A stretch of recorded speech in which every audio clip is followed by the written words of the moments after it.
কুরআনুল কারীমে আল্লাহ সুবহানাহু ওয়া তাআলা ইরশাদ করেন,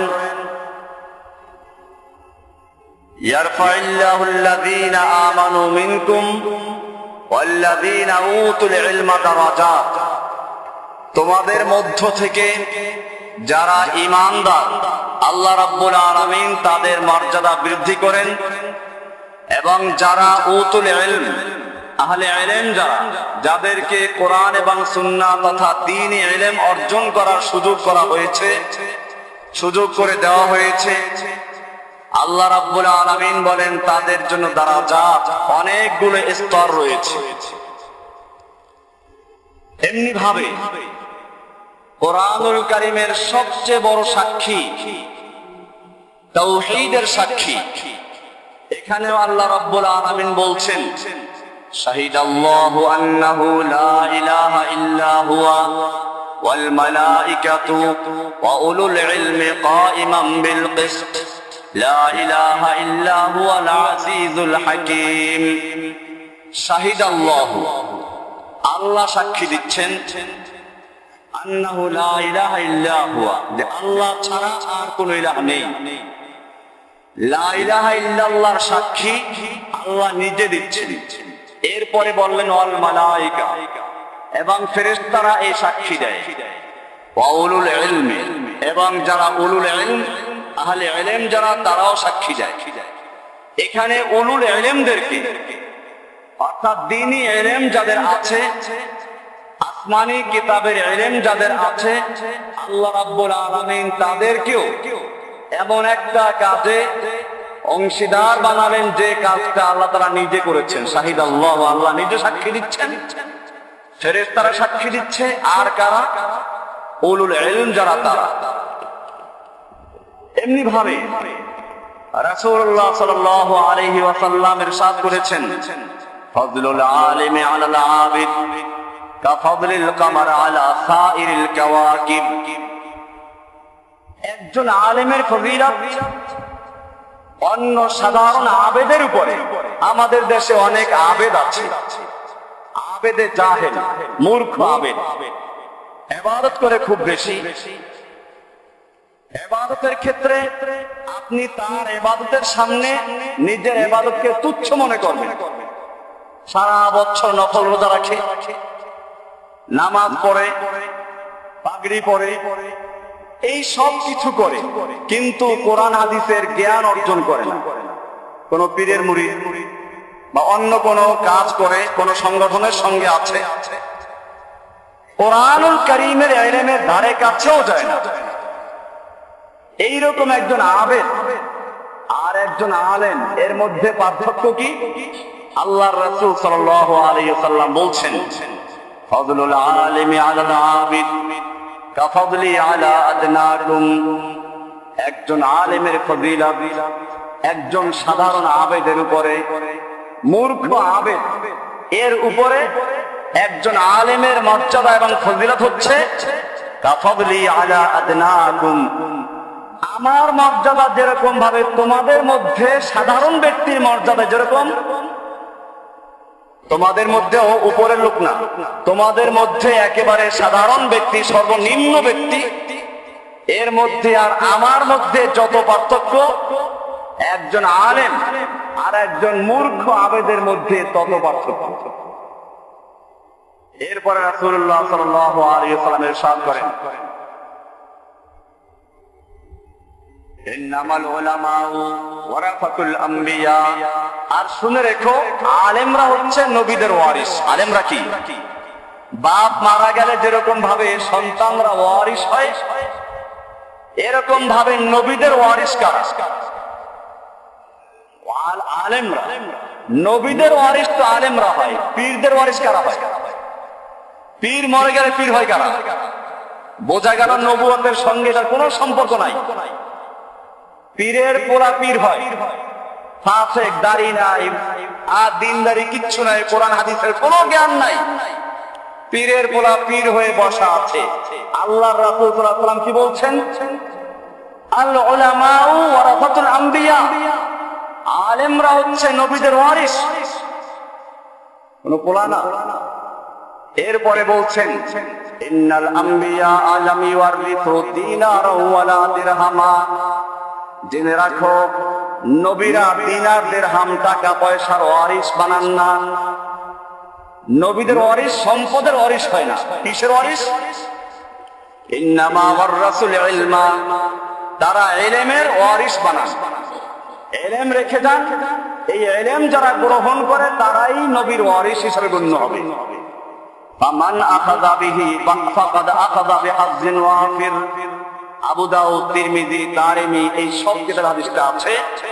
আল্লাহর রাসূল সাল্লাল্লাহু আলাইহি ওয়াসাল্লাম বলছেন, নবীরা সম্পদের দিনার দিরহাম টাকা পয়সার ওয়ারিস বানান না, তারা ওয়ারিস বানান কিসের?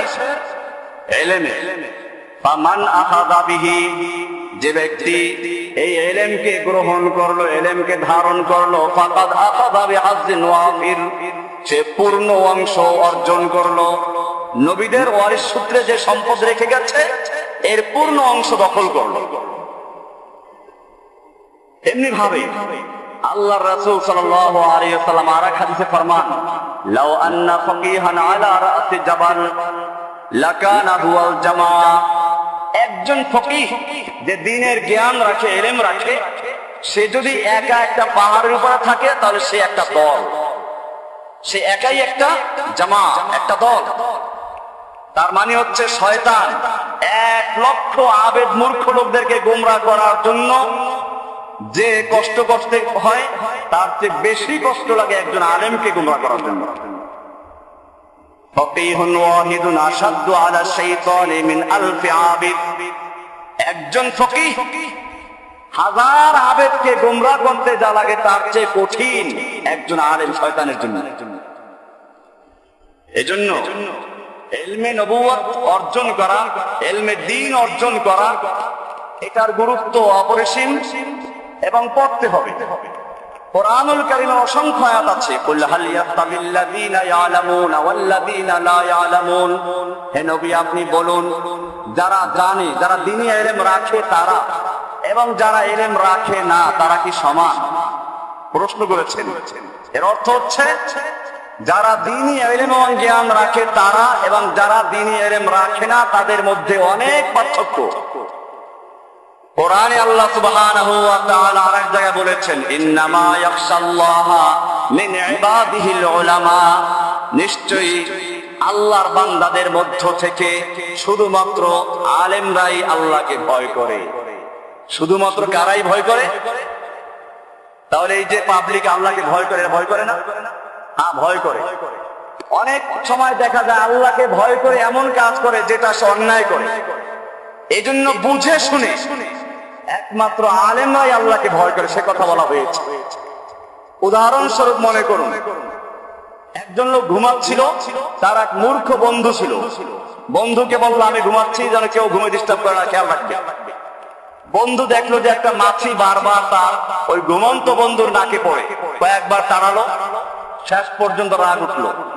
বড় একটা পাথর নিয়ে মাছিটা বসতে নাকের ডগায়, ওখানে পাথর মারলো। বারবার আবার বন্ধুর ঘুমে নষ্ট করো, ঘুম ডিস্টার্ব করো, পাথর মারলে মাছিতে কোন ফাঁকে উড়ে চলে গেছে, বন্ধুর কেমন ভাই শেষ। এই বন্ধু একই ওই বন্ধুর ক্ষতি করার ইচ্ছা করেছে নাকি উপকার করার ইচ্ছা ছিল? উপকার করার ইচ্ছা ছিল। উপকার করতে গিয়ে এমন ক্ষতি করলো যে তার জীবনটাকে শেষ করে ফেললো। এটাই অর্থ, মূর্খ লোকেরা আল্লাহর ইবাদত করতে গিয়ে অনেক ক্ষেত্রে এমন ভাবে ক্ষতি করে, শিরিক করে, বিদআত করে যে ইসলামের চরম ক্ষতি করে ফেলে, ইসলামকে শেষ করে দেয়। এরকম বিষয়গুলো বহুত আছে। সেজন্য আল্লাহ সুবহানাহু ওয়া তাআলা বলছেন, ইন্নামা ইয়াখশাল্লাহা মিন ইবাদিহিল উলামা। নিশ্চয়ই আল্লাহকে ভয় করে আল্লাহর বান্দাদের থেকে একমাত্র আলেম সম্প্রদায়। আলেমরাই শুধুমাত্র আল্লাহকে ভয় করে। আলেম দুই রকম হতে পারে। কয় রকম? আমার আলোচনা পুরোটা বোঝার চেষ্টা করবেন। অনেকে আছে শেষে আসে, এখন যদি শুরুর অংশ কেউ না শুনে, এখন অংশ শুনে, তো সে মনে করবে আলেমদের বিরুদ্ধে বক্তব্য দিচ্ছে। অবশ্যই দিব, কারণ কোরআনুল কারীমে আল্লাহ সুবহানাহু ওয়া তাআলা এক শ্রেণীর আলেমদের সম্পর্কে মুখোশ উন্মোচন করে দিয়েছেন, ওলামায়ে কেরামদের থেকে আলাদা অঙ্গীকার আদায় করেছেন। আল্লাহ রাব্বুল আলামিন সৃষ্টি করে এই পৃথিবীতে মানুষকে এমনি ছেড়ে দেন নাই। প্রথম একটা সম্মেলন করেছেন, আদমের যত সন্তান দুনিয়াতে আগমন করবে সমস্ত মানুষদেরকে নিয়ে। আলাস্তু বিরাব্বিকুম, বলো আমি তোমাদের রব নই কি? সেই মজলিসে দুনিয়ার সমস্ত মানুষ যা ইতিমধ্যে এসে গেছে, আসবে, আছে, সমস্ত মানুষকে আল্লাহ রাব্বুল আলামিন হাজির করেছেন। দ্বিতীয় নাম্বার, আর একটা সম্মেলন করেছেন শুধুমাত্র নবী রাসূলদেরকে নিয়ে। কোরআন বলছে, وَإِذْ أَخَذَ اللَّهُ مِيثَاقَ النَّبِيِّينَ لَمَا آتَيْتُكُم مِّن كِتَابٍ وَحِكْمَةٍ। নবী এবং রাসূলদের থেকে আল্লাহ রাব্বুল আলামিন স্বতন্ত্রভাবে একটা অঙ্গীকার নিয়েছেন যে আমি তোমাদের নবুয়ত দেব, রিসালাত দেব, এই শর্তে সেগুলো আলোচনা আছে ওইখানে। তিন নাম্বার আর একটা সম্মেলন করেছেন, যেটা নিয়ে আজকে আলোচ্য বিষয়, উলামায়ে কেরামদেরকে নিয়ে আলোচনা করেছেন। আল্লাহ সুবহানাহু ওয়া তাআলা বলছেন, ওয়াইদ আকাদাল্লাহু মিসাকাল্লাযীনা উতুল কিতাবা লাতুবায়্যিনুন্নাহু লিন-নাসি ওয়া লা তাকতুমুনাহু। আল্লাহ তাআলা ওই সমস্ত লোকদের থেকে যাদেরকে কিতাবের ইলম দেওয়া হয়েছে, আসমানি কিতাবের ইলম যাদেরকে দেওয়া হয়েছে, তাদের থেকে অঙ্গীকার আদায় করেছেন, উলামায়ে কেরামদের থেকে অঙ্গীকার নিয়েছেন, লাতুবায়্যিনুন্নাহু লিন-নাসি ওয়া লা তাকতুমুনাহু। আমি তোমাদেরকে ইলমে দ্বীন দিব, কিতাবের ইলম দান করব, খবরদার তোমাদের দায়িত্ব হচ্ছে লাতুবায়্যিনুন্নাহু লিন-নাসি, মানুষের জন্য তোমাদের স্পষ্ট বয়ান করতে হবে, ওয়া লা তাকতুমুনাহু, খবরদার তোমরা ইলমে দ্বীনকে, আমার আসমানি কিতাবকে গোপন করতে পারবে না। এই জন্য উলামায়ে কেরাম ওয়াদাবদ্ধ হক কথা বলার জন্য, সত্য কথা বলার জন্য। এখন যারা সত্য কথা না বলবে, গোপন করবে, তাদের সমালোচনা আল্লাহর রাসূল সাল্লাল্লাহু আলাইহি ওয়াসাল্লাম নিজে করেছেন। এই জন্য বিষয়টা পরিষ্কার করা দরকার। কারণ একদিকে উলামায়ে কেরামদের মর্যাদা যা আলোচনা শুরুতে করেছি, আর একদিকে এই সুযোগ নিয়ে একদল ভণ্ড ফকির ইসলামের থেকে মানুষকে দূরে সরিয়ে দিচ্ছে। আল্লাহর রাসূল সাল্লাল্লাহু আলাইহি ওয়াসাল্লাম এই জাতীয় আলেমদের সম্পর্কে বলেছেন, মিশকাত আমার সামনে খোলা আছে, এই মিশকাত শরীফ যেটা আলিয়া কওমিয়া বাংলাদেশের সব মাদ্রাসায় পড়ানো হয়, একেবারে শুরুর দিকে আল্লাহর রাসূল সাল্লাল্লাহু আলাইহি ওয়াসাল্লাম ইরশাদ করেছেন, আন আলিয়্যিন আন আবি হুরায়রা রাদিয়াল্লাহু তাআলা আনহু قال قال رسول الله صلى الله عليه وسلم تعوذوا بالله من جب الحزن। আবু হুরায়রা রাদিয়াল্লাহু তাআলা আনহু থেকে বর্ণিত, তিনি বলেন যে রাসূলুল্লাহ সাল্লাল্লাহু আলাইহি ওয়াসাল্লাম বললেন, তাআব্বাযু বিল্লাহি মিন জুব্বিল হুজুন, তোমরা আল্লাহর কাছে জুব্বুল হুজুন থেকে পানাহ চাও, আশ্রয় চাও, মুক্তি চাও। কিসের থেকে? জুব্বুল হুজুন, এর থেকে পানাহ চাও। قالوا يا رسول الله وما جب الحزن। সাহাবায়ে কেরাম বলেন, ইয়া রাসূলুল্লাহ, জুব্বুল হুজুন কি জিনিস? কি এমন জিনিস এত ভয়াবহ যার থেকে মুক্তির জন্য আমাদেরকে আল্লাহর কাছে পানাহ চাইতে হবে? আলা ওয়াদিন ফি জাহান্নাম, আল্লাহর হাবিব ফরমান, ওয়াদিন ফি জাহান্নাম, জুব্বুল হুজুন হচ্ছে জাহান্নামের একটা স্তর, একটা গর্ত। ওয়াদিন ফি জাহান্নাম, জাহান্নামের একটা গর্ত, জাহান্নামের একটা স্তর। কেমন স্তর? ইয়াতাআব্বাদু জামিনহু জাহান্নামু কুল্লা ইয়াউমিন 400 মাররাতিন, যে জাহান্নামের থেকে অন্য অন্য জাহান্নামগুলো প্রতিদিন 400 বার আল্লাহর কাছে পানাহ চায়। কতবার? এত মারাত্মক, এত ভয়াবহ জাহান্নাম, যেই জাহান্নামের থেকে অন্য অন্য জাহান্নামগুলো প্রতিদিন 400 বার পানাহ চায়। কয়শো বার? কিলা ওয়া মান ইয়া রাসূলুল্লাহি ওয়া মান ইয়াদখুলুহা। সাহাবায়ে কেরাম আবার প্রশ্ন করেন, ইয়া রাসূলুল্লাহ, এই ভয়াবহ জাহান্নামে কে প্রবেশ করবে? কারা এই ভয়াবহ জাহান্নামে যাবে? ইবলিস, ফিরাউন, হামান, নমরুদ, আবু জাহেল, আবু লাহাব, এই সব লোকেরা? আল্লাহর রাসূল সাল্লাল্লাহু আলাইহি ওয়াসাল্লাম, না, এরা না। ক্বালা আল কুররাউল মুরাউনা বিআমালিহিম, ওই সমস্ত কুররা, কারি সাহেবরা, আলেম সাহেবরা, আল মুরাউনা বিআমালিহিম, যারা তাদের আমল করে মানুষকে দেখাবার জন্য, লোকদেরকে খুশি করাবার জন্য, মানুষ কেমনে মিলাদে টান দিলে খুশি হবে, কেমনে লম্বা একটা মোনাজাত ধরলে মা বাবার জন্য দোয়া করলে খুশি হবে মুর্দারের নামে। আল কুররাউল মুরাউনা বিআমালিহিম, মিছিল করতে গিয়ে মিছিলের আগে কেমনে থাকা যাবে, লোকেরা দেখবে, পত্রিকায় ছবিটা আসবে। এই মিছিল আমরাও করেছি, কত ধাক্কা থাকে, ক্যামেরা দেখলে ধাক্কা মেরে একজনকে পিছনে দিয়ে সামনে উঠে যায়। আল কুররাউল মুরাউনা বিআমালিহিম, ওই সমস্ত কারি সাহেবরা, আলেম সাহেবরা যারা মেয়ে লোকের হাতে মেকআপ করে টেলিভিশনে বক্তব্য দিতে যায়, মেকআপ করা কারি সাহেবকে কে? খবর রাখবেন, এই যে রেডিও টেলিভিশনে যারা বক্তব্য দিতে যায়, আগে এদের টুপিটা কেমনে পরবে, রুমালটা কেমনে ভাগ করবে, মেয়ে লোকেরা তাদের সাদাই গুছিয়ে দেয়। আল কুররাউল মুরাউনা বিআমালিহিম ওয়াফি রিওয়ায়াতিন আল্লাযীনা ইয়াযুরুনাল উমারা, ওই সমস্ত আলেমরা যারা আমির ওমারাদের সঙ্গে ঘুরঘুর করে, তাদের সঙ্গে দেখা করে। জাহেল, কোরআন এবং সুন্নাহ দিয়ে যারা রাষ্ট্র পরিচালনা করে না, এমন শাসকদের পিছনে যারা ঘুরঘুর করে। এটা মিশকাতের 38 নম্বর পৃষ্ঠা হাদিস পড়লাম। এখানে আরো হাদিস আছে অনেকগুলো। আল্লাহর রাসূল সাল্লাল্লাহু আলাইহি ওয়াসাল্লাম ইরশাদ করেন, عن ابن عباس رضي الله تعالى عنه قال قال رسول الله صلى الله عليه وسلم إن أناسا من أمتي سيتفقهون في الدين। আব্দুল্লাহ ইবনে আব্বাস রাদিয়াল্লাহু তাআলা আনহু থেকে বর্ণিত, তিনি বলেন রাসূলুল্লাহ সাল্লাল্লাহু আলাইহি ওয়াসাল্লাম ইরশাদ করেছেন, ইন্না উনাসাম মিন উম্মতি, নিশ্চয় আমার উম্মতের একদল মানুষ, সায়াতাফাক্কাহুনা ফিদ্দীন, তারা দ্বীনের ফিকহ জ্ঞান অর্জন করবে, দ্বীনি ইলম অর্জন করবে, ওয়া ইয়াকরাউনাল কুরআন, আর তারা কোরআনও পড়বে, সুন্দর সুমধুর কণ্ঠে কোরআনও পড়বে, সুন্দর করে কোরআন তেলাওয়াত করবে। ইয়াকুলুনা, তারা বলবে, নাতিল উমারা, আমরা আমিরদের কাছে যাই, শাসকদের কাছে যাই, ফানুসিবু মিন দুনিয়াহুম, আমরা তাদের দুনিয়ার কিছু ফায়দা অর্জন করি, পয়সা নেই। ওয়া নাতাযিলুহুম বিদীনিনা, আমরা দ্বীন তাদের থেকে আলাদা রাখি। ওয়ালা ইয়াকুনু যালিকা, আল্লাহর রাসূল সাল্লাল্লাহু আলাইহি ওয়াসাল্লাম বলছেন এটা কখনো হতে পারে না। কারণ দুনিয়াদারদের সামনে তুমি ঘুরঘুর করবে, তাদের সঙ্গে মিশবে, আর তাদের কাছে নিজের দিন বিক্রি করবেন, এটা হতেই পারে না। কামা লা ইউজতানা মিনাল কাতাদ ইল্লা শাওক, যেমনি ভাবে কাঁটাদার গাছের থেকে ফল নেওয়া যায় না কাঁটার আঘাত খাওয়া ছাড়া। কাঁটার আঘাত খাওয়া ছাড়া কাঁটাদার গাছের থেকে যদি কেউ ফল পাড়তে যায়, ফুল পড়তে যায়, তো কাঁটার আঘাত লাগে।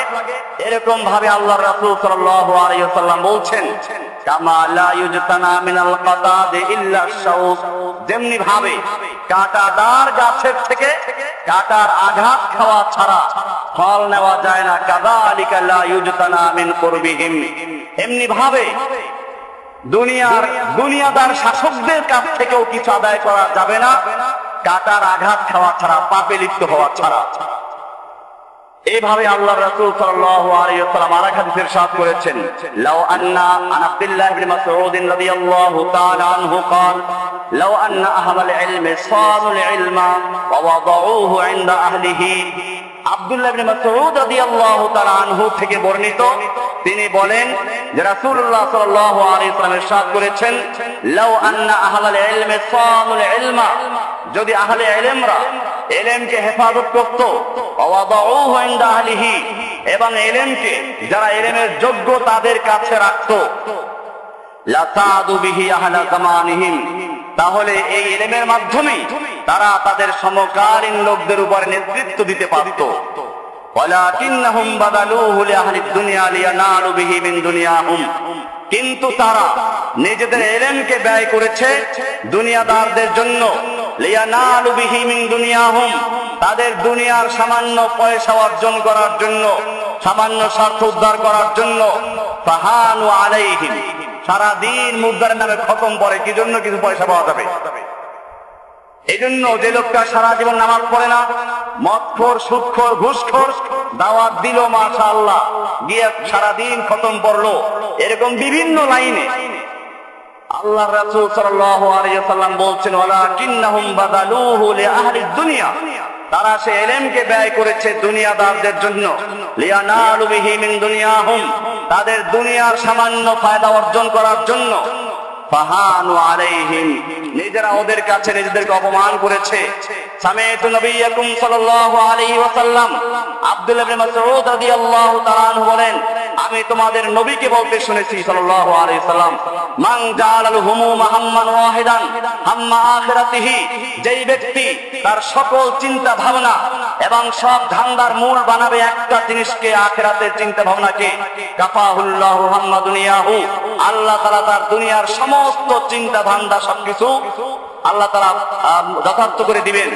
ওয়ামান তাশাআবাত বিহিল হুমুম আহওয়ালুদ দুনিয়া, আর যে ব্যক্তির চিন্তা বহুমুখী হবে, একবার এই দরবার একবার ওই দরবার, বহুমুখী দরবারে ঘোরাঘুরি করবে, লাম ইউবালিল্লাহু ফি আইয়ি আউদিয়াতিহা হালাকা, আল্লাহ তাআলা পরোয়া করেন না সে কোন জায়গায় গিয়ে ধ্বংস হবে।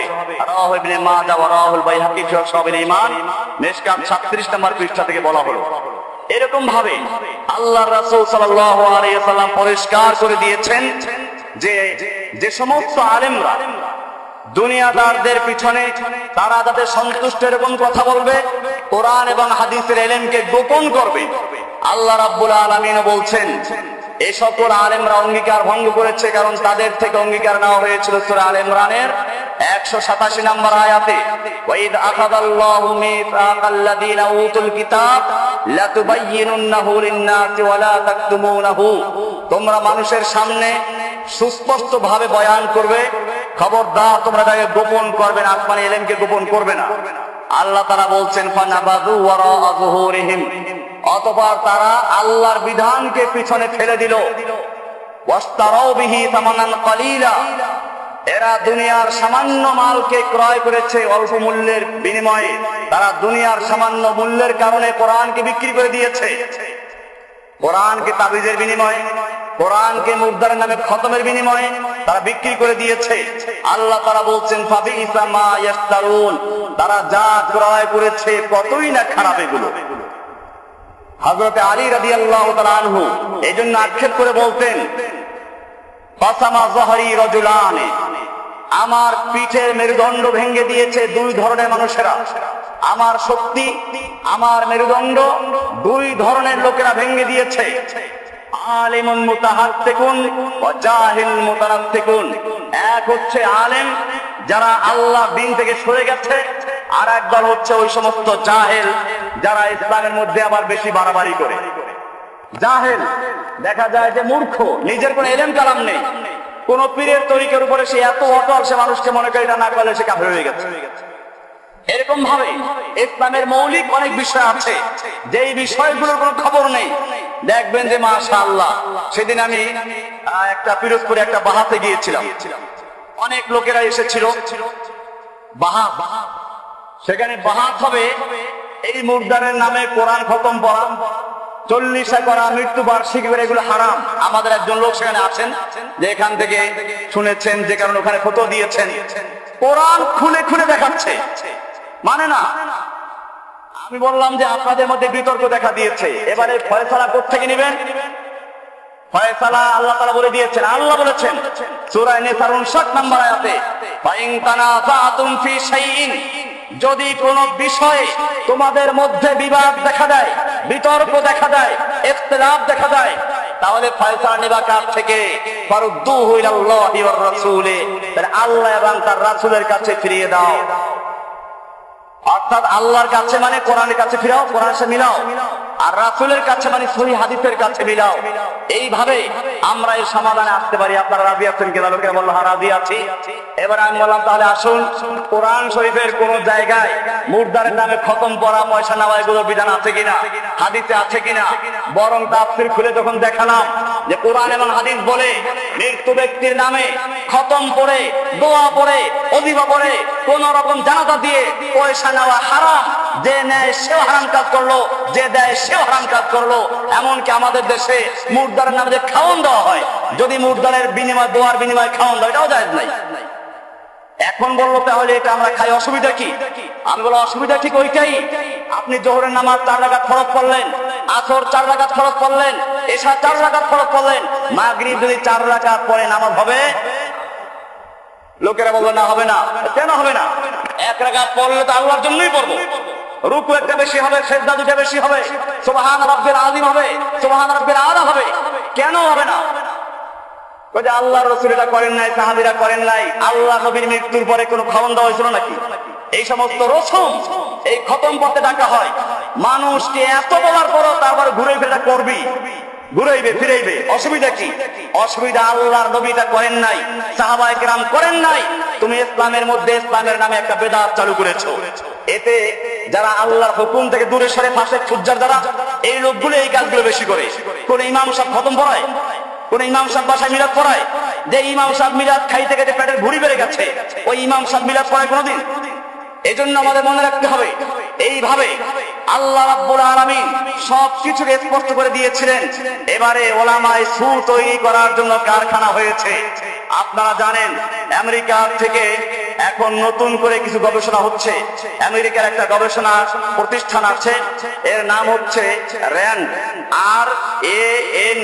RAND, RAND institute. এটা প্রায় এটার 1600 কর্মী আছে, কর্মচারী আছে, যারা স্বেচ্ছায় সবসময় কাজ করে, কোনো পারিশ্রমিক ছাড়া। তারা তাদের খ্রিস্ট ধর্মকে, ইহুদি ধর্মকে প্রতিষ্ঠিত করার জন্য স্বেচ্ছায় কাজ করে। এরকম একদল মানুষ আছে, র্যান্ড এদের নাম। এরা একটা সংস্থা, র্যান্ড ইনস্টিটিউট। এটার থেকে তারা বর্তমান মুসলিম বিশ্বের উপর একটা রিপোর্ট তৈরি করেছে আমেরিকাকে পরামর্শ দেওয়ার জন্য। আমেরিকাকে তারা পরামর্শ দিচ্ছে। সেখান থেকে শেরিল বার্নার্ড একজন ইহুদি, সে বিয়ে করেছে একটা নামদারি মুসলিম, একটা মুসলিম ছিল, মোরতাদ হয়ে গেছে। সেই মুসলিমকে বিয়ে করার পরে এরা ইসলামের সবকিছু জেনে এরপরে ইসলামের বিরুদ্ধে কি কি কাজ করা যায় এভাবে একটা রিপোর্ট তৈরি করে আমেরিকাকে দিল।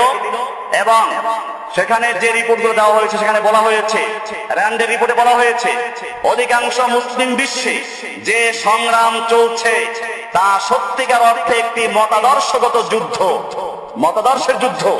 সব মুসলিম দেশ, পাকিস্তানে মনে যুদ্ধ চলছে, ইরাকে যুদ্ধ চলছে, আফগানিস্তানে যুদ্ধ চলছে।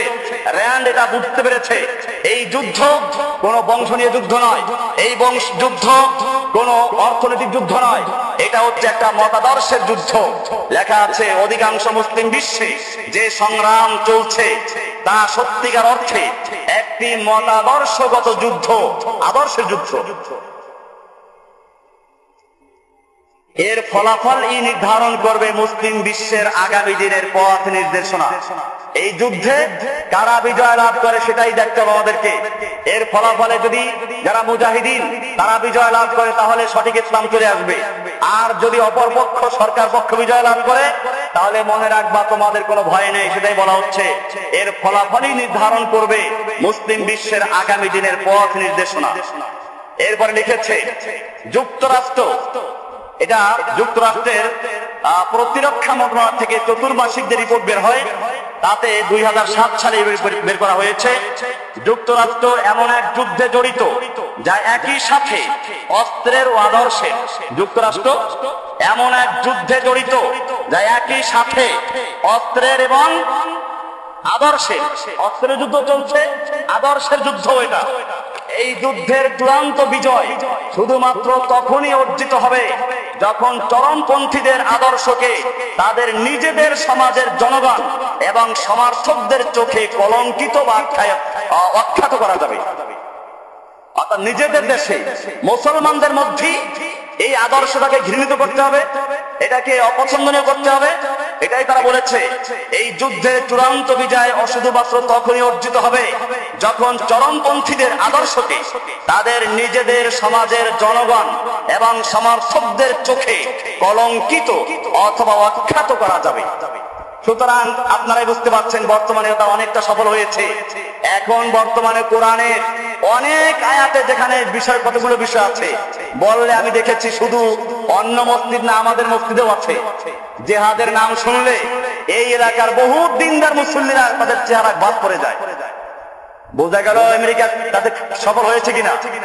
আমেরিকা এটাই চেয়েছে যে চরমপন্থী তাদের ভাষায় মুজাহিদিনদেরকে বলা হয়, যারা আল্লাহর জমিনে আল্লাহর দ্বীন কায়েমের জন্য সর্বাত্মক চেষ্টা করে। এদেরকে ওদের লোকদের কাছে অখ্যাত করে দাও, ওদেরকে ঘৃণিত করে দাও। এটা ওদের চূড়ান্ত একটা, ওরা বলতে এই যুদ্ধের চূড়ান্ত বিজয় শুধুমাত্র তখনই অর্জিত হবে যখন চরমপন্থীদের আদর্শকে তাদের নিজেদের সমাজের জনগণ এবং সমর্থকদের চোখে কলঙ্কিত অথবা অখ্যাত করা যাবে। এরপরে তারা লিখেছে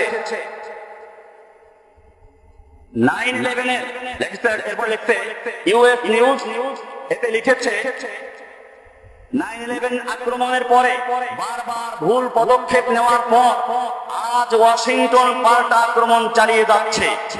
সেনায় যুদ্ধ পরবর্তী সময়ের তুলনায় নজিরবিহীন এক রাজনৈতিক যুদ্ধের প্রচারণা শুরু করেছে যুক্তরাষ্ট্রের সরকার।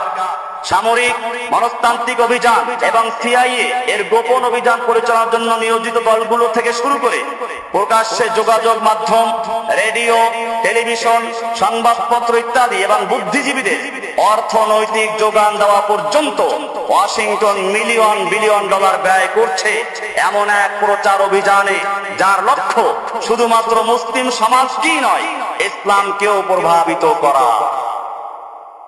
বুঝতে পেরেছেন? তারা সাংবাদিকদেরকে, লেখকদেরকে, রেডিও, টেলিভিশন এরকম ভাবে বিভিন্ন ইস্যে সিআইএ গোপন ভাবে এদেরকে সাহায্য করতে কিসের জন্য? শুধু মুসলিমদেরকে প্রভাবিত করার জন্য না, ইসলামকে প্রভাবিত করার জন্য। আপনাকে সন্দেহ ঢুকে দেবে ইসলামে কোরআনে জিহাদ আছে। জিহাদ মানে ওরা শিখাইবে মানুষকে মারো। জিহাদ কি খালি মানুষকে মারা নাকি? এইগুলো শিখিয়ে শিখিয়ে মুসলিমদের মধ্যে কোরআনের উপরে বিদ্বেষ সৃষ্টি করে দেওয়া। যে সমস্ত উলামায়ে কেরাম এবং যে সমস্ত মুসলিমরা হক কথা বলে তাদেরকে কলঙ্কিত করে দেওয়া, তাদেরকে সমাজে হেয় করা। এজন্য একদল টুপিওয়ালা, দাড়িওয়ালা, একদল বুড়া মানুষ আলেমদেরকেও তৈরি করা হচ্ছে, যাতে করে তাদের কথাগুলো মানুষের কাছে গ্রহণযোগ্য হয়। এরপরে লেখ থেকে শুনুন, যুক্তরাষ্ট্র ইসলামকে পরিবর্তন করতে চাচ্ছে। ইসলামকেই পরিবর্তন করতে চাচ্ছে। তারা চাচ্ছে এমন এক ইসলাম যে ইসলাম মডারেট ইসলাম। কি ইসলাম? তাদের ভাষায়। এরপরে লিখেছে ওয়াশিংটন গোপন ভাবে কমপক্ষে 24টি দেশে অনুদান প্রদান করেছে রেডিও এবং টেলিভিশনে ইসলামী অনুষ্ঠান প্রচারের জন্য। কিসের জন্য? ইসলামী অনুষ্ঠান প্রচারের জন্য। মুসলিম স্কুলে কোর্স চালুর জন্য, মাদ্রাসা করার জন্য, মুসলিম স্কুলে কোর্স চালু করার জন্য অনুদান প্রদান করেছে। মুসলিম বুদ্ধিজীবীদের জন্য ও রাজনৈতিক কর্মশালার জন্য অথবা অন্যান্য কর্মসূচি পালনের জন্য শুধুমাত্র মডারেট ইসলামকে উৎসাহিত করার লক্ষ্যে। মডারেট তাদের ভাষায় কাকে বলে আমরা আসতেছি। মডারেট মানে তাদের ভাষায় মধ্যপন্থী, নরমপন্থী, সংযতপন্থী মুসলিম তৈরি করার জন্য। সেটার মাপকাঠিও আছে এখানে। উৎসাহিত করার লক্ষ্যে যুক্তরাষ্ট্রের কেন্দ্রীয় সরকার থেকে শুরু সাহায্য দেওয়া হচ্ছে মসজিদ নির্মাণের জন্য, এশিয়ান কোরআন রক্ষা করার জন্য। এশিয়ান কোরআন কি? এশিয়ান কোরআন হচ্ছে জিহাদের আয়াত বাদ দিয়ে, কেতালের আয়াত বাদ দিয়ে এবং যেসব ক্ষেত্রে বলা আছে শুধু ইসলামই একমাত্র ধর্ম, এই সব আয়াতকে বাদ দিয়ে একটা কোরআন তারা ইতিমধ্যে তৈরি করেছে, যার নাম কি? এশিয়ান কোরআন। এই এশিয়ান কোরআনের পক্ষে লোক তৈরি করার জন্য তারা অনেক দায়ী আলেম তৈরি করছে, যাতে করে তারা এই কোরআনের সপক্ষে কথা বলে। এরকম লোক পাওয়া যাবে না? জেহাদের বিপক্ষে কথা বলা লোক আছে না এখন দেশে বহু? ইসলামের দাওয়াতের কাজ করে। জেহাদের নাম শুনলে বুশের মাথায় 3টে ভাত পড়তো, আর এদের মাথায় 10টা ভাত পড়ে। এরকম লোক আমাদের সমাজে আছে। এই জন্য এখানে পরিষ্কার বলছে মডারেট ইসলাম মুসলিম তৈরি করার জন্য আমেরিকা এরকম মিলিয়ন বিলিয়ন 24টা দেশে তারা এখানে স্বীকার করেছে। 24টা দেশে তারা এই কাজ করছে। প্রেসিডেন্ট বুশ ইসলামের পক্ষে বক্তব্য দেয় নাই? 2002 সালে সে এক ভাষণে বলেছে ইসলাম এমন একটি ধর্ম যা বিশ্ব জুড়ে বিলিয়ন মানুষের মনে প্রশান্তি এনেছে এবং প্রত্যেক জাতির মধ্যে ভ্রাতৃত্বের বন্ধন সৃষ্টি করেছে। ইহা এমন একটি ধর্ম যা ভালোবাসার উপর প্রতিষ্ঠিত, ঘৃণার উপর নয়। কথা ঠিক, বুশের ভাষণ এটা 2002 সালের এক ভাষণ এসে বলেছে এটা। এই ভাষণের রেকর্ড আমার কাছে আছে, রেকর্ড থেকে এগুলো অনুবাদ করা। সেখানে বলেছে যে ইসলাম এমন একটি ধর্ম যা বিশ্ব জুড়ে বিলিয়ন মানুষের মনে প্রশান্তি এনেছে এবং প্রত্যেক জাতির মধ্যে ভ্রাতৃত্বের বন্ধন সৃষ্টি করেছে। ইহা এমন একটি ধর্ম যা ভালোবাসার উপর প্রতিষ্ঠিত, ঘৃণার উপর নয়। কথা সত্য, উদ্দেশ্য খারাপ। কালিমাতু হাক্কিন উরিদা বিহাল বাতিল, কথাটা সত্য, তার উদ্দেশ্য খারাপ। উদ্দেশ্য হচ্ছে এর দ্বারা ওই যে মডারেট মুসলিমদেরকে উৎসাহিত করা, অপরদিকে যারা মুজাহিদিন যারা জিহাদ করছে এদেরকে ইঙ্গিত করা যে ওরা ঘৃণা সৃষ্টি করছে, কারণ ওরা এদের বিরুদ্ধে লড়াই করছে, কেন ওরা মেরে যাবে আর মুসলমানরা চুপ করে মার খেয়ে যাবে, এটাই ওদের টার্গেট। এজন্য এই ইনস্টিটিউটের পক্ষ থেকে এবারে মডারেট মুসলিম কারা তার কিছু লক্ষ্য নির্ধারণ করেছে। এইখানে বলা হয়েছে তোমরা এই সমস্ত বই যারা লেখবে, যারা মডারেট ইসলামের পক্ষে বই লিখবে, তোমরা এদের বইগুলোকে ভর্তুকি দিয়ে প্রকাশ করো। তাদের কাজ লেখা প্রবন্ধ বইগুলো ভর্তুকি দিয়ে প্রকাশ ও বিতরণ করো। এরপরে র্যান্ড ইনস্টিটিউট এর মতে একজন মডারেট মুসলিম কাকে বলে তাদের ভাষায়, এক নাম্বার হলো যে মুসলিম গণতন্ত্রকে বিশ্বাস করে। এটা আমি বারবার উল্লেখ করেছি যে গণতন্ত্র একটা আলাদা মতবাদ, আলাদা দিন, আলাদা চিন্তা ভাবনা, জীবন ব্যবস্থা। ইসলাম একটা আলাদা চিন্তা ব্যবস্থা। গণতন্ত্রের মূল বক্তব্য সমস্ত ক্ষমতার উৎস জনগণ, আর ইসলামের মূল বক্তব্য সমস্ত ক্ষমতার উৎসকে। সূরা আলে ইমরানের 26 নম্বরে পরিষ্কার বলা আছে, কুলিল্লাহুম্মা মালিকাল মুলক, হে নবী আপনি জানিয়ে দিন, আল্লাহুম্মা মালিকাল মুলক, আল্লাহ তুমি সমস্ত ক্ষমতার উৎস। তুতিল মুলকা মান তাশাউ, তুমি যাকে ইচ্ছে করো ক্ষমতা দান করো। ওয়া তানজিউল মুলকা মিম্মান তাশাউ, তুমি যার থেকে ইচ্ছা ক্ষমতা ছিনিয়ে নাও। ওয়া তুইজ্জু মান তাশাউ, তুমি যাকে ইচ্ছা ইজ্জত দান করো। ওয়া তুযিল্লু মান তাশাউ, যাকে ইচ্ছা অপমান করো। বিয়াদিকাল খায়রু, সমস্ত মঙ্গলের চাবিকাঠি তোমার হাতে। সমস্ত ক্ষমতার উৎস কার হাতে? গণতন্ত্রের ক্ষমতার উৎস কার কাছে? গণতন্ত্রে আইনের উৎস কারা? জনগণ। জনগণে ভোট দিয়ে সংসদে লোক পাঠাবে, সংসদ আইন তৈরি করবে, সেটা আল্লাহর আইন বাতিল করার ক্ষমতাও রাখে। যদি কেউ ওকালতি করে বলেন যে না এটা ভুল বলেছেন, আমি বলি আমাদের দেশে আল্লাহর আইন চালু আছে। আল্লাহ বলেছেন চোরের হাত কাটো, কোরআনে পরিষ্কার বলা আছে, আত-তারিকু ওয়াত-তারিকাতু ফাকতাউ আইদিয়াহুমা জাযাআম বিমা কাসাবা, চোর চাই পুরুষ হোক নারী হোক, চুরি করলে ওদের হাত কেটে ফেলে। আইনটা কার? এই আইন আছে। এই যারা সরকারে ওকালতি করে, যাদের গায়ে ঘা লেগে যায়, আমি যখন হক কথা বলি তখন একদল সরকারের পা চালা ঘোড়া, মৌলবী এবং জাহেল মূর্খ এবং নাস্তিক তাদের এই সমস্ত লোকেরা তখন তাদের মাথায় ঘা হয়ে যায়। তা আমার বিরুদ্ধে সমালোচনা করে আমি তাদের পরিষ্কার বলতে চাই, দাঁড়ানি করো, আল্লাহকে সাক্ষী রেখে বলছি, মসজিদে বসে বলছি, বলো আজকে আল্লাহ তার আইন দিয়েছেন, আত-তারিকু ওয়াত-তারিকাতু ফাকতাউ আইদিয়াহুমা, চোর পুরুষ হোক নারী হোক হাত কেটে ফেলো। এই আইন দেশে কার্যকর আছে। আজকে আইন দিয়ে বাস্তবায়ন করা হয়, তা থাকতে পারবে এখানে? কি ওকালতি করছো? আগে আইন বাস্তবায়ন করে আল্লাহ আইন বাতিল করছে কেন? আসুন, আল্লাহ তার আইন দিয়েছেন। মদ সম্পর্কে বলেছেন, ইন্নামাল খামরু ওয়াল মাইসিরু ওয়াল আনসাবু ওয়াল আজলামু রিজসুম মিন আমালিশ শাইতানি ফাজতানিবুহু। মদ, জুয়া, লটারি, মূর্তি এই সমস্ত সব শয়তানের কাজ। ফাজতানিবুহু, অমুসলিম জাতি তোমরা একে সম্পূর্ণভাবে বিরত পরহেজ করো। কার আইন? আমার দেশে যদি লাইসেন্স থাকে তাহলে মদ হালাল না হারাম? মদ বৈধ। এমনি ভাবে আল্লাহ তাআলা জেনার বিচার দিয়েছেন, আয-যানিয়াতু ওয়াজ-যানি ফাজলিদু কুল্লা ওয়াহিদিন মিনহুম মিআতা জালদা। ব্যভিচারী নির্যাতন, ব্যভিচারী যদি তারা বিবাহিত হয় তাহলে ওদের অবিবাহিত 100 দড়া মারো, বিবাহিত হলে পাথর ছুঁড়ে হত্যা করা। আইন থেকে আইন আছে এটা। এমনি ভাবে ইসলামে কোরআনের সুদ হালাল না হারাম? কোরআনে পরিষ্কার বলেছেন, ওয়াহাল্লাল্লাহুল বাইআ ওয়া হাররামার রিবা, আল্লাহ তাআলা সুদকে হারাম করেছেন, ব্যবসাকে হালাল করেছেন। এরপরে বলেছেন, ইয়া আইয়ুহাল্লাযীনা আমানু, হে ঈমানদারগণ, যারা আল্লাহকে ভয় করে, ইত্তাকুল্লাহ, আল্লাহকে ভয় করো, ওয়া দারু মা বাকিয়া মিনার রিবা, এবং যত পাওনা সুদ আছে সমস্ত সুদ বর্জন করো। ইন কুনতুম মুমিনিন, যদি মুমিন হয়ে থাকো। ফাইল্লাম তাফআলু, যদি তোমরা এটা না করো, সুদ বর্জন না করো, ফাযানু বিহারবিন মিনাল্লাহি ওয়া রাসূলিহি, তাহলে আল্লাহ এবং তার রাসূলের সঙ্গে যুদ্ধের এলান করে দাও। আইনটা কার? আমার দেশে সুদ ব্যাংকে হালাল না হারাম? ব্যাংকে সরকারের কাছে সুদ হালাল না হারাম? তাহলে যারা দালালি করে আমি তাদেরকে বলি, আল্লাহকে ভয় করো, আল্লাহকে ভয় করো, আল্লাহকে ভয় করো। কিয়ামতের মাঠে তোমার সঙ্গে আমার সাক্ষাৎ হবে ইনশাআল্লাহ। সেদিন দেখা যাবে এই ওলামায়ে সু যারা সরকারের পাঁচটা গোলাম, সারা জীবন সুদ ঘুষ খেয়ে যাদের ভুঁড়ি নষ্ট হয়ে গেছে, ঈমান নষ্ট হয়ে গেছে, তারাই কেবল একমাত্র এই সমস্ত বিষয়ে আমাদের সমালোচনা করতে পারে। র্যান্ডের বক্তব্য, এবারে গণতন্ত্রের বক্তব্য বলছিলাম।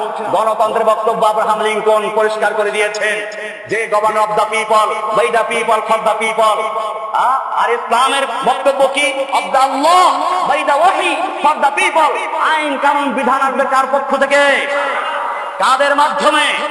নবী রাসূলের মাধ্যমে, ওহীর মাধ্যমে, জনগণের কল্যাণে। দুইটার মধ্যে কোনো মিল আছে? ওইটা সম্পূর্ণ একটা আলাদা ধর্ম, এটা একটা আলাদা ধর্ম। এটাকে আমাদের দেশে এখন একদল আলেমরা এটাকে মাশাআল্লাহ, এই যখন সমাজতন্ত্র এসেছিল তখন সমাজতন্ত্র ইসলামের এক দল তৈরি হয়েছিল আলেম। কারণ আল্লাহ নবী জীবনে মাল জমা করেন নাই, আবু বকর জমা করেন নাই, এটা সমাজতন্ত্র। এটা যখন গেল না না এটার সাথে কোনো সম্পর্ক নেই, এখন আবার গণতন্ত্র আছে, এটার সাথে একদল যোগ দিয়েছে। এরপরে দুই নাম্বার, ওদের সবগুলো বলতে গেলে অনেক সময় প্রয়োজন, এখানে বিশাল রিপোর্ট তারা দিয়েছে। দুই নাম্বার দিয়েছে অসাম্প্রদায়িক আইনের উৎসকে গ্রহণ করা। অসাম্প্রদায়িক আইন তার মানে সব ধর্মের লোকেরা যে যে ধর্মে আছে এরা যার যার ধর্মে বসে থাকবে, তোমার আপত্তি নাই। আমরা বলি সব ধর্মের লোক থাকতে পারবে, আপত্তি নাই, কিন্তু পরকালের মুক্তির জন্য ইসলামের পরিষ্কার বক্তব্য, আল্লাহর কাছে একমাত্র দিন কোনটা? এদের বক্তব্য ওয়াহদাতুল আদিয়ান, সব ধর্মই ঠিক। কাজী হিন্দু, বৌদ্ধ, খ্রিস্টান যে যার ধর্মে আছে ওখানে বসে ইসলাম তার ধর্ম পালন করলে সে পরকালে নাজাত পেতে পারে। এইটা হলো আর একটা মডারেট মুসলিমদের পরিচয়, অসাম্প্রদায়িক আইনের উৎসকে গ্রহণ করা। এরপরে ধর্মনিরপেক্ষতা বিশ্বাসী। এরপরে লিখেছে নারী ও ধর্মীয় সংখ্যালঘুদের অধিকারের প্রতি সম্মান প্রদর্শন করা। অবশ্যই ইসলাম নারী এবং সংখ্যালঘুদের অধিকারের সবচেয়ে নিরাপত্তা দেয়, বরং বেশি দেয় তোমরা জানি তার চেয়ে। কিন্তু ওদের উদ্দেশ্য এখানে কোনটা? নারীদের অধিকার বলতে ইসলামের পর্দা আঘাত করেছে। ইসলাম বলে পর্দা থাকো, এটা অধিকার হরণ করা হচ্ছে। ইসলাম বলে নারী অবাধে চলবে, ল্যাংটাও চলবে, কেন ওদেরকে বাধা দেওয়া হবে? এই সব বিষয়গুলোকে নিয়ে আসা হয়েছে নারী ও ধর্মীয় সংখ্যালঘুদের অধিকারের প্রতি সম্মান প্রদর্শন করা। আজকে সংখ্যালঘুদের নামে স্লোগান দেওয়া হয়। আমি গত পরশুদিন একেবারে পার্বত্য অঞ্চলের গভীর জঙ্গলের থেকে আমার কাছে কয়েক জাতির উপজাতি এসেছে, ওরা ইসলাম গ্রহণ এখন সবাই করে নাই। আমাদেরকে স্কুল করে দাও, আমাদের ছেলের শিক্ষা গ্রহণ করো, তোমরা তাদেরকে মুসলমান বানাও। আমি বললাম যে তোমরা আমাকে দোয়া করো, আমি চেষ্টা করবো। আমার কাছে যারা বৈঠকে ছিলেন তারা অনেকে আছেন এখানে, সংখ্যা ইসের উপজাতিদের একটা প্রতিনিধি দল এসেছে, শিক্ষক এসেছে, তারা অনেক ছেলেদের ছবি নিয়ে দরখাস্ত এসেছে, প্রায় 35টা ছেলেদের। আরো বলেছে অনেক ছেলে আসতে চায়, তোমরা একটা স্কুল করো, এখানে মাদ্রাসা করো, সেখানে আমরা ছেলেদেরকে দিয়ে ওরা শিক্ষা দীক্ষা গ্রহণ করুক। আমাদের ছেলেরা তো একেবারে কিছুই জানে না, সেখানে কোনো লোকজন যায় না। আজকে কি করা, সংখ্যালঘুদের নামে ব্যবসা করা হচ্ছে, কিন্তু বাস্তবে গিয়ে দেখেন তাদের অবস্থাটা কি। এই জন্য ইসলামই সেই ধর্ম যে ধর্ম সত্যিকার অর্থে নারী এবং ধর্মীয় সংখ্যালঘুদের অবশ্যই নিরাপত্তা দেয়, কিন্তু ওদের উদ্দেশ্য হচ্ছে নারীদেরকে উলঙ্গনা বেহায়াপনার জন্য ছেড়ে দাও। এরপরে আছে সন্ত্রাসবাদ, অবৈধ সহিংসতার বিরোধিতা করা, সন্ত্রাসবাদ বিরোধিতা করা। সন্ত্রাসবাদ বলতে ওরা আফগানিস্তানে মারবে, ফিলিস্তিনে মারবে, মুসলমানদেরকে আবার দখল করে নিবে, এতে কোনো অসুবিধা নেই। আর তোমরা চুপচাপ বসে থাকো। যদি কেউ বিরোধিতা করে সে হলো সন্ত্রাসবাদ, এটা বিরুদ্ধে করতে হবে এদের ভাষায়। এই জন্য আমাদের মনে রাখতে হবে, আজকে ফিলিস্তিনে যারা যুদ্ধ করছে, ফিলিস্তিনি সম্পূর্ণ জমিন ছিল মুসলমানদের জমিন, সেখান থেকে মুসলিমদেরকে উৎখাত করে এখন তারা ভাড়াটে এসে মুসলিমদেরকে উৎখাত করছে, আর এর প্রতিবাদ করলে সে হয় জঙ্গিবাদ। এমনি ভাবে আফগানিস্তানে মুসলিমদেরকে হত্যা করা হচ্ছে নির্বিচারে, প্রতিবাদ করলে সে হয় জঙ্গিবাদ। ইরাকের মুসলিমদেরকে হত্যা করা হলো, প্রতিবাদ করে জঙ্গিবাদ, সন্ত্রাসবাদ। এরা বলছে এটার বিরুদ্ধে যারা বিরুদ্ধে করে এরা মডারেট মুসলিম। এরকম ভাবে এদের তাফসীর আছে এখানে, এইভাবে রিপোর্ট তৈরি করেছে। এরপরে অনেকগুলো প্রশ্ন করবে তারা, মডারেট মুসলিম ইন্টারভিউ দিবে, সেই ইন্টারভিউর কতগুলো ভাষা আছে এখানে। এই দল বা ব্যক্তি সহিংসতাকে সমর্থন করে কি, বা সে কোন সময় যুদ্ধ করেছে কি? বর্তমানে হয়তো সমর্থন করে না, কিন্তু কোন সময় সে আফগানিস্তান, ফিলিস্তিন, ইরাক কোন জায়গায় যুদ্ধকে সমর্থন করেছে বা অংশগ্রহণ করেছে কিনা? যদি করে থাকে তাহলে সে জঙ্গিবাদ। এমনি ভাবে তারা কি গণতন্ত্রকে সমর্থন করে? এবং যদি করে তারা একক ব্যক্তির অধিকারের ক্ষেত্রে গণতন্ত্রকে সাধারণভাবে গ্রহণ করেছে কি? তারা কি আন্তর্জাতিক ভাবে স্বীকৃত মানবাধিকার গুলোকে সমর্থন করে? তারা কোনো ছাড় দেয় কি, যেমন ধর্মীয় নারী স্বাধীনতার ক্ষেত্রে? এখন যদি এইগুলো কেউ সমর্থন করে তাহলে সে মডারেট মুসলিম, আর সমর্থন না করলে সে মৌলবাদী মুসলিম। এমনি ভাবে তারা কি বিশ্বাস করে যে ধর্ম পরিবর্তন করা যায়, একটি ব্যক্তিগত অধিকার, এটা পরিবর্তন করা যায়, এটা ব্যক্তিগত অধিকার। সে কি বিশ্বাস করে যে শরিয়ার অপরাধ সম্পর্কিত আইন রাষ্ট্রে প্রয়োগ করা উচিত এবং হুদুদের যে বিষয়গুলো এগুলো পরিবর্তনযোগ্য। সে কি বিশ্বাস করে যে রাষ্ট্রে শরিয়া বা সামাজিক আইন প্রয়োগ করা উচিত, অথবা সে কি বিশ্বাস করে যে এই ক্ষেত্রে শরিয়া ছাড়া অন্য কোন আইনের সুযোগ থাকা উচিত? বিবাহ, বহু বিবাহ, একটা মেয়ের দুজন স্বামী গ্রহণ করবে, এসব ক্ষেত্রে ধর্মীয় অনুশাসন কি মানব বাধ্য? সে কি বিশ্বাস করে যে মুসলিমদের যে অধিকার সমূহ রয়েছে ধর্মীয় সংখ্যালঘুদের সেই একই অধিকার দেওয়া উচিত? সে কি বিশ্বাস করে একজন ধর্মীয় সংখ্যালঘু সমাজের ব্যক্তি মুসলিম অধ্যুষিত দেশে বড় কোনো রাজনৈতিক পদে পেতে পারে? এইভাবে আপনি যদি উত্তরে বলেন যে না, তাহলে আপনি মৌলবাদী মুসলিম। আর যদি বলেন যে এটা যদি দেওয়া যাবে তাহলে আপনি কি মডারেট মুসলিম। এইভাবে আজকে একদল ওলামায়ে সু তৈরি করার জন্য আমেরিকা এবং তাদের সেই স্বেচ্ছাসেবী ইনস্টিটিউট র্যাঙ্ক এরা কাজ করে যাচ্ছে এবং তারা মাদ্রাসা তৈরি করছে, মসজিদ তৈরি করছে, সাহায্য করছে, আলেমদের তৈরি করতে, তাদের লেখা বই প্রচার করছে। যা রিপোর্ট থেকে পাওয়া গেল, উদ্দেশ্য হচ্ছে একদল আলেম তৈরি করা যারা আমেরিকা এবং তাদের যে দোসর যারা আছে তাদের স্বার্থের পক্ষে কথা বলবে এবং ইসলামের যেই বিষয়গুলো ওদের দৃষ্টিতে যেগুলো জঙ্গিবাদ, অমুক তমুক, এগুলোকে যারা বিরোধিতা করবে সেই চেষ্টা তারা করছে।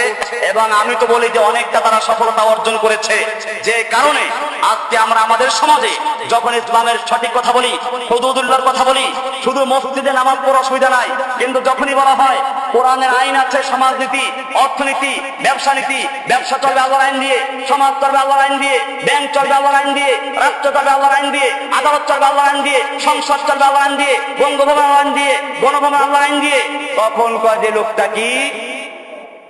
এমনি ভাবে যখন আপনি মজলুম মানুষের পক্ষে কথা বলবেন, ফিলিস্তিনি মুসলমান, ইরাকের মুসলমান, আরাকানের মুসলমান, যাদেরকে লক্ষ লক্ষ মুসলিমদেরকে বাংলাদেশে নিরাপরাধভাবে ঠেলে দেওয়া হচ্ছে, এদের পক্ষে কথা বললে আপনি কি হবেন?